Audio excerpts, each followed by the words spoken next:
you've ever tried any of those all or nothing challenges, you know what I'm talking about. The 75 hard, the whole 30, anything where you have to have a perfect streak and then you've fallen off. I'm going to show you exactly why that challenge may have been designed to fail you as a woman over 40. But more importantly, I'm going to give you something that's so much better, something that actually works for us real women that are living real life. Right off the bat, I will tell you that I tried the 75 hard challenge and I made it to day 65 and I failed. But what happened next taught me about lasting change more than completing this challenge perfectly ever could have. So stick around, because by the end of this video, you're going to have a completely different relationship with consistency. And that, my friend, is the real secret sauce. I'm Jenny, a holistic nutritionist, and I've spent years helping women over 40 feel better and look better from the inside out. But I need to be clear about something before we go any further. I am not here in this video pretending that I have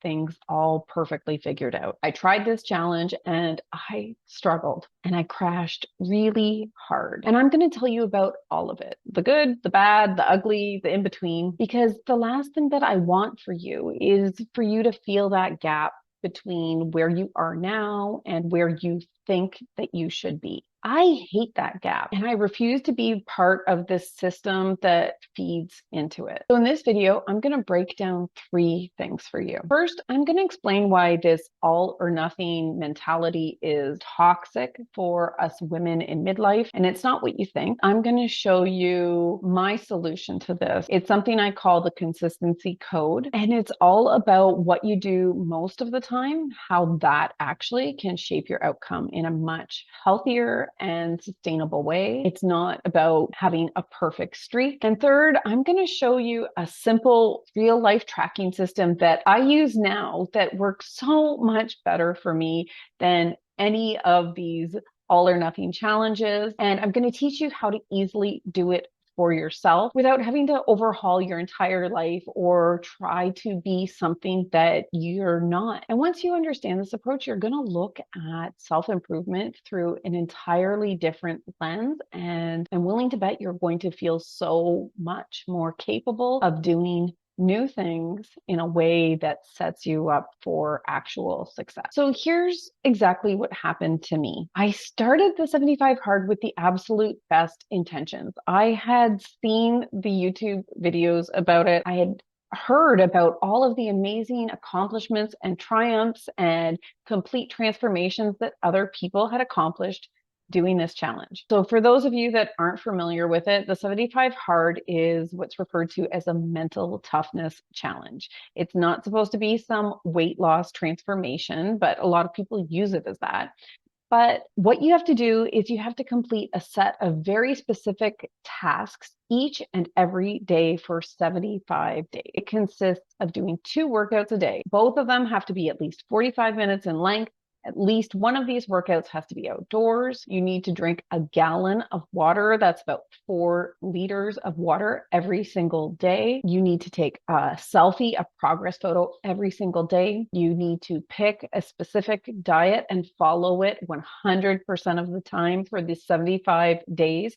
No exceptions, no cheat meals outside of your selected diet. And you also need to read at least 10 pages daily of a non-fiction book. You miss one thing, you don't drink all your water, you forget to take your selfie, you do a 40-minute workout instead of a 45-minute workout one of the times by mistake, you're done. You have to start over. You go back to day 1, like the whole challenge never happened. There's no exceptions. There's no grace. There's no allowance for life happening. And I thought I was up for the challenge. I've done other things like this before. I'm sort of that weird, crazy personality type that likes to do things like this in an effort to, I guess, prove to myself what I'm capable of. That's a whole other story. But anyway, I thought I was up for the challenge. I knew it was going to be hard. I knew it was going to push my limits, but I felt like I was up for it. And I thought I timed it really well. I timed it so that I was going to be done right before Christmas so that it wasn't going to interfere with my family's holiday plans. And I was doing well. It had been hard. I'd had challenges along the way, but I made it all the way to day 65. I was only 10 days away from the finish line. And I'll be honest, I wasn't enjoying it. It was a grinding process. It was grueling. I was tired. It was hard to fit everything in. I mean, I had to stay up way past my preferred bedtime to get reading in some days. I had to take selfies when the last thing I wanted to do was be standing in front of a camera in my bra and underwear. I had to eat the same foods that I'd committed to day in and day out and was really over it, but I was there. 10 days from the finish line. And then I got the flu. I got a real flu. Like I'm talking 103-degree fever, could barely move, full of chills and aches and pains kind of flu. Not I can struggle through the sniffles kind of flu. I was flat out sick. I couldn't continue. My eyes couldn't focus on the pages to read the 10 pages. There was no way I could go outside and do a 45-minute workout in December in the middle of the snow. And so just like that, it was over. And because I had timed this to end right before Christmas, I was not prepared to start all over again. So here's the part to all of this that I really want you to know. It wasn't just the flu that got me. It was everything that came after. Day 65 was just over a week and a half before Christmas. So there I was. I was sick. I was feeling absolutely defeated and staring down at the holidays. And what I lost when that perfect streak broke wasn't just the challenge. It was my motivation. It was my rhythm. It was my whole sense of momentum. And then December bled into January. A week turned into a month. And I'm someone that I talk about health and wellness for a living. I spent an entire month not wanting to pretty much do a single thing related to that. And the thing that I want you to know is that that's not weakness. That is not a character flaw in me. That's what perfectionism does to you. Now, here's the thing about the 75 hard challenge that nobody talks about. The rules aren't just strict. They're completely indifferent to your entire life. These rules, they don't care about what's going on with you. They don't care whether or not you have kids or work deadlines. They don't care about your aging parents or your body that's navigating perimenopause and menopause. They don't care if it's the middle of December and you're living through what feels like a war zone of obligations. And they don't care if your nervous system is carrying more stress than it should. Because in midlife, our bodies are already under a different kind of load hormonally and emotionally and energetically. So when you add in some kind of system that says you need to be perfect no matter what, or else you're a failure and you need to start over, on top of all of the other things that life is constantly handing us, you're not building mental toughness. You're building stress. You're stacking pressure on a nervous system that's already stretched way too thin. Something's got to give. So my honest belief is that me getting that flu, that wasn't random. That was not bad luck. That's not just the way it is. My body was telling me something loud and clear. It had been trying to tell me for weeks I was pushing too hard, but I hadn't been listening. I'd had my eyes on that goal of meeting this challenge head on and overcoming it. Because the rules of this challenge, they don't leave room for listening. I want you to understand that your body is a messenger. It's not a machine. When you have symptoms, that's not a sign of weakness or failure. That's information. So on day 65, my body sent me a really loud message. But here's the harder truth. This is the part that kept me stuck for well over a month after I failed on day 65. So once that perfect streak was gone, once it was over, I didn't just lose the challenge. I lost my whole identity around it. And that's what perfectionism does. It can tie your worth to the streak that you can or can't accomplish. So when that streak dies, well, so does your motivation. I mean, haven't you lived that in the past with diets, with exercise plans, with different challenges that you've tried? I know this wasn't my first time experiencing this. It was just the first time that I really realized this for myself. That's how perfectionism works. It's a system flaw with these type of challenges. It's not your character flaw. So if challenges like the 75 hard are the problem, then what's the solution? So this is where I want to show you something. Most people think that consistency looks like this. They think that it's some perfect linear path. Every day you're on track, no wavering. And if you're not doing that, then you're failing. But here's what consistency actually looks like in real life. Consistency can be that woman that's killing it Monday through Thursday, doing all the things that she set out to do, but then has a chaotic Friday, completely falls off track on Saturday, and then gets back to it on Sunday. Can be that month where everything seems like it's clicking and going along great, and then chaos happens for a week. Consistency is about navigating your actual life and still trending forward. That is what I call the consistency code. And the core of it is this: you aim for about 85% accuracy. Not 100% perfection, 85%. So statistically, if you're doing something about 85% of the time, that's enough to foster positive change. What that means in practice is that out of 10 days, you're on track for about 8 or 9 of them. It gives you wiggle room. That remaining 15%, it's not failure. That's called being a human. That's Christmas, that's fevers, that's hard weeks. It's not about letting your excuses rule your life, but it's about being able to deal with the days where life has a different plan for you. And because of all of this, I figured out a new way to approach things that has worked so much better for me. And I have taught it to countless clients, and it's working incredibly well for them too. Because I'm not just going to hand you some kind of philosophy and wish you good luck. I'm going to show you exactly how to do this. So what I did that works for me in my life is I sat down and I wrote out what my ideal Monday to Friday looks for me when it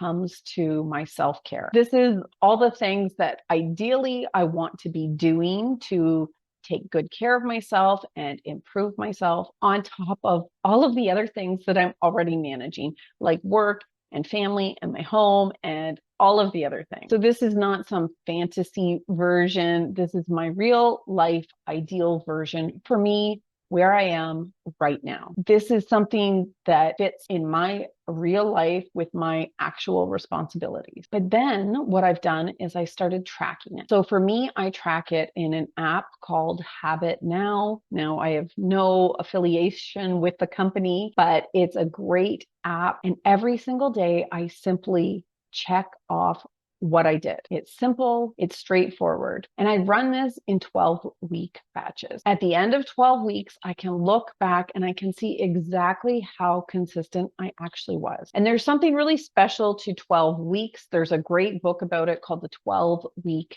Year. If you haven't read it, I highly recommend it. But at the end of these 12 weeks, I can look back and I can see how consistent I actually was, not how consistent I felt. There's no room for my inner critic to berate me. I can see the cold, hard data. And I'm aiming for about 85% consistency. So if over the 12 weeks I hit my goals about 85% of the time, then I know that they were good goals for me at that time. They were challenging enough to help me to stretch and grow outside of my comfort zone, but they were realistic enough that I could actually accomplish them the vast majority of the time. And then I reevaluate my goals for the next 12 weeks. So I do this based on what I was able to meet or not able to meet. If I hit my goals, I know it's time to work on taking things to the next level. If not, then I go back and I work on trying to consistently meet those goals that I haven't yet been able to. And that's it. That's the whole system. And that has done so much more for my long-term health than the 75 hard challenge ever could have, or any perfect streak, because this is built to survive real life. Let me know in the comments if this makes sense to you, if this is a refreshing approach that makes trying new things feel a lot more healthy and sustainable. Consistency is the secret sauce. It's always been the secret sauce, not perfection, consistency. And if any of this is resonating for you, if you're someone that knows how to get started, but you keep on getting derailed, if you keep on hitting that perfectionism wall, and if you keep on losing momentum when life piles it on, I want to talk to you about something that I'm specifically building for women just like us. It's called Becoming. And what it is a 21-day reset for women in midlife. Women who are ready to not only look, but also feel better from the inside out. This is not another all or nothing plan. This is not another diet or workout challenge. I promise you that. Women who not only want to look better, but also feel better from the inside out in an authentic way. This is without that all or nothing mentality. This is without that perfectionism, without having to start over every single time that life hands you a curveball. The consistency code that I've taught you here, it's woven into the whole thing, and it's built for real women living real lives. And I guide you through the entire process. So there is a wait list for this. It's starting at the end of summer. And when you sign up for the wait list, you get access to my workshop for free. So the link is in the description. Come take a look if you're interested. I can't wait to see you in there. So now let's talk about what you actually do when you fall off track, when you have that setback like I did. Because falling off isn't the problem. Staying off track, that's the problem. So I spent a month basically on the floor after failing on day 65. And if I'm honest about it, part of what kept me there was that 75 hard mentality that was still living in my head. That voice that kept on telling me that I failed, that I wasn't good enough, that I didn't meet the challenge, that I didn't overcome the challenge, that I didn't live up to my commitment. That voice that kept on telling me that I might as well wait until I felt ready to do it right. And that voice, let me be clear, that voice is a liar. And it kept me stuck far longer than the flu ever could have. Here's what I want you to know now, and what I want you to take away from this video. There is no restart. There's only move forward again. In life, we don't go back to day one every time we don't meet a challenge. The 65 days of hard work that I didn't completely disappear because I got sick one day. That work happened. That still counts. The only move that really matters is what your next move is. And there's a philosophy that I come back to time and time again. And it goes like this: fall 7 times, get up 8. That's it. That's the whole game. It's not about falling 0 times. It's not about falling and then getting up immediately without even blinking or giving yourself time to dust yourself off. It's about falling 7 times, but getting up 8. The getting up is the practice. It's just like a baby learning to walk. They don't fall and then never get up. They fall, they get up. They fall, they get up. They do it dozens and hundreds of times. The getting up, that's the consistency. So if you've watched to this point, I'm willing to bet that you know what I'm talking about. You've had this be a recurring theme in your life too. So in order to help you overcome this is what you can do in the next 24 hours to get yourself started. Sit down, give yourself a few uninterrupted moments, hide away in your bathroom or your closet if you need to, and write out what your ideal weekday looks like as far as your self-care goes. Not some ideal fantasy version when everything else is taken care of around you, but a real version that can work in your life. Maybe it's 3 things. Maybe it's 5. Maybe it's 8. That's up to you. But write down those things and then create a checklist. You can download a habit tracking app like HabitNow, however you choose to track it. Get your list and start checking the boxes. And that's it. You don't have to have some perfection streak. Just honest daily data about your life. And in 12 weeks, you're going to have something that most women never have. And that's actual proof of how consistent you really are. And I promise you that information will surprise you. And the woman who changes her life, she isn't the woman who never fails, who never falls. She's the woman who falls and then gets up, collects herself, and keeps on going. Mostly, not perfectly, mostly. About 85% of the time, over and over again for the long haul. And that's the consistency code. And that's always, always enough. Now, if this video resonated with you, I think that you're really going to like this one because it goes deeper into why motivation can keep on disappearing and what you can do instead. Thank you so much for watching, and I'll see you in the next one.